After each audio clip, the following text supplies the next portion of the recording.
నిన్నటి రోజు బహుశా సమాచార లేమితోనో లేకపోతే వెరిఫై చేసుకోకుండానో పెద్దిరెడ్డి రామచంద్రారెడ్డి గారు మీడియాలో స్పందించినారు.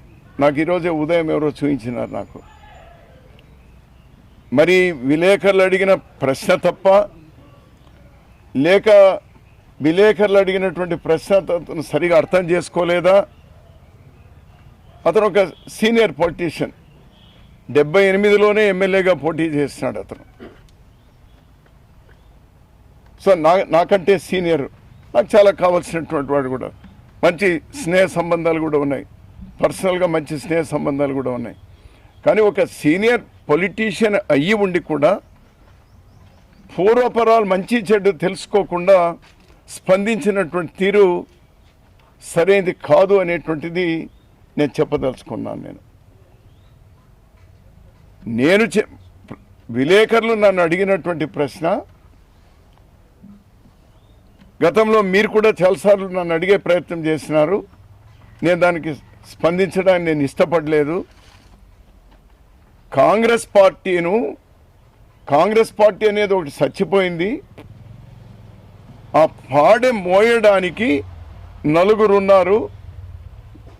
రఘువీరారెడ్డి, షర్మిలారెడ్డి, కేవీపీ రామచంద్రరావు, తర్వాత రుద్రరాజు, నలుగురు ఉన్నారు అనేటువంటి వ్యాఖ్య గతంలో అతను చేసినప్పుడు చాలామంది అడిగినా కూడా నేను స్పందించలేదు. నిన్నటి రోజు నేను స్పందించింది ఏమంటే, అవును, కాంగ్రెస్ పార్టీను మీరందరూ కూడా బాగా వాడుకొని కాంగ్రెస్ పార్టీను పొడిచి చంపే ప్రయత్నం చేస్తే ఆ పార్టీను ఉన్న మేము 10 మందో 20 మందో ఆ పార్టీను కాపాడుకోవడానికి మేము ప్రయత్నం చేస్తూనే ఉంటాం.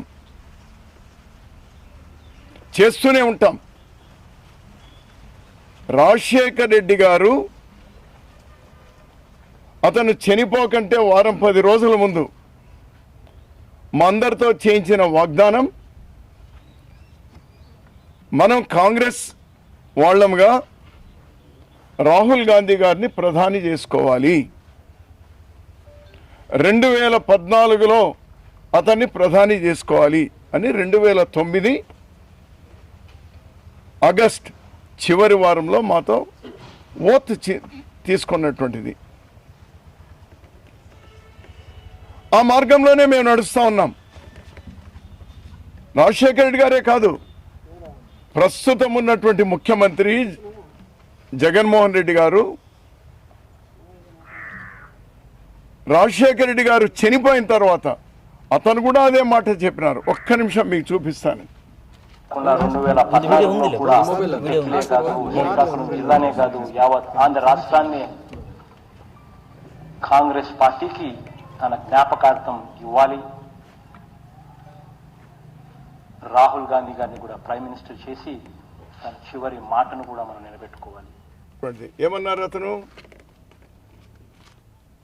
అతని చివరి కోరిక, అతని ఆశయ సాధన, దాన్ని సాధించడం కోసం రాహుల్ గాంధీ గారిని ప్రధాని చేసుకోవాలి, కాంగ్రెస్ పార్టీని గెలిపించుకోవాలి. మనమందరం ఉన్నాం, అదే దారిలో ఉన్నాం అన్నా రామచంద్రారెడ్డి అన్న, అదే దారిలో ఉన్నాం. మేము దారి తప్పలేదు స్వామి, మేము దారి తప్పలేదు. రాజశేఖర రెడ్డి గారు ఏదైతే చెప్పినారో, ఆనాడు జగన్మోహన్ రెడ్డి గారు ఏదైతే చెప్పినారో, ఈరోజు షర్మిలారెడ్డి గారు ఏదైతే చెప్తున్నారో అదే దారిలోనే ఉన్నాం సార్. మేము దారి తప్పలేదు, మేము తప్పం కూడా. సో నేను అడుగుతా ఉన్నాను, మీరు సీనియర్, అత్యంత సీనియరు, పార్టీలో కానీ ప్రభుత్వంలో కానీ మీ మాట చెలామణి అవుతుంది. జగన్మోహన్ రెడ్డి గారు ఏదైతే నా తండ్రి ఆశయాన్ని నిలపాలి, మీరందరూ కూడా సహకరించాలి, కాంగ్రెస్ పార్టీని గెలిపించాలి, రాహుల్ గాంధీని ప్రధాని చేయాలి అనేటువంటి మాట ఏదైతే ఉన్నారో 2014లో కాలేదు, 2019లో కాలేదు, 2024కైనా మీరు ఆ మాట ప్రకారం నిలవడానికి సిద్ధంగా ఉన్నారా రేపు జరిగే సిద్ధం సభలో? Very simple, very simple. దీనికి సమాధానం చెప్పాలి సార్. నా మీద ఆరోపణలు చేశారు, చేయండి, ఇంకెన్నైనా చేయండి, నో ప్రాబ్లం. నేను ఆ రోజు ఏదైనా లారీలో తరలించి ఉంటే బహుశా మీ లారీలోనే తరలించి ఉంటానేమో. బహుశా జిల్లా వాళ్ళందరూ కూడా చెప్తా ఉన్నారు అంటే జిల్లా వాళ్ళంతా పక్కనే ఉన్నారు కదా, మీకు భుజ కిరీటాలుగా ఉన్నారు కదా వాళ్ళందరూ సాక్షులుగా తీసుకోండి. మీరు మొదటి సాక్షిగా ఉండండి. లారీల్లో తరలించినటువంటి మీ లారీలోనే అయ్యి ఉంటే, లేకపోతే ఆ తరలించినటువంటి చూసినటువంటి వాళ్ళు మీకు భుజ కిరీటాలుగా ఈరోజు మీ పక్కన ఎవరైతే ఉన్నారో వాళ్ళే అయితే దానికి ఎంక్వైరీ చేయించండి సార్, ఎంక్వైరీ చేయించండి. అదే పుట్టపర్తి సాయిబాబా దీనికి సంబంధించినటువంటి చైర్మన్ ఎవరైతే ఉన్నారో రత్నాకర్ గారికి మీరు రాజశేఖర రెడ్డి గారి పేరులో మనం ఒక అవార్డు కూడా ఇచ్చినారు కదా పోయిన సంవత్సరం, అతనితో కూడా తీసుకోండి. ఎందుకంటే మీరు ఇది ఆరోపణ లేకపోతే మీరు నిజమని నమ్మి మాట్లాడినారా, లేక నేను అడిగిన దానికి సమాధానం చెప్పలేని రీతిలో ఈ విధంగా మాట్లాడుతున్నారా? దీనివల్ల ఉపయోగం లేదు. మీరు అధికారంలో ఉన్నటువంటి వాళ్ళు సమాధానం చెప్పే రీతిలో ఉండాలి. ప్రశ్నించేటువంటిది లేకపోతే గుడ్డ కాల్చి ముఖం వేసేది కాదు. నాకు సర్టిఫికేట్లు మీ నుంచి ఎవరి నుంచి అవసరం లేదు. మీరు కనీసం అంత సీనియర్ నుండి ఏం అడిగి ఉంటాడో క్రాస్ వెరిఫై కూడా చేసుకోకుండా, వాళ్ళు ఏం అడిగినారో తెలుసుకోకుండా ఇష్టం వచ్చినట్లు మాట్లాడితే ఎట్లా? అంటే మీరు చెప్పండి, ఇప్పుడు రాజశేఖర రెడ్డి గారు రాహుల్ గాంధీని ప్రధాని చేసుకోవాలని చెప్పలేదు అని చెప్పండి. మీరు లేదు జగన్మోహన్ రెడ్డి గారు రాహుల్ గాంధీని ప్రధానమంత్రిని చేసుకోవాలని చెప్పలేదు అని చెప్పండి. మీరు లేదు షర్మిలారెడ్డి గారు రాహుల్ గాంధీని ప్రధాని చేయాలి అని అనలేదని చెప్పండి. మీరు పోనీ మీరు చెప్పండి, మీరు కూడా ఉన్నారు ఆ రోజు ప్రకాశం హాల్లో, మీరు కూడా ఉన్నారు 2009 ఆగస్టులో జరిగినటువంటి దీనిలో మీరు కూడా ఉన్నారు, లేదని చెప్పండి. వాటికి మా సమాధానం చెప్పకుండా రామచంద్రారెడ్డి అన్న రాజకీయాలు అనేటువంటి దానిలో కూడా కొంత హుందాతనం ఉండాలన్నా. ఈ విధంగా ఎట్లా అంటే అట్లా మాట్లాడేది సరైనది కాదు.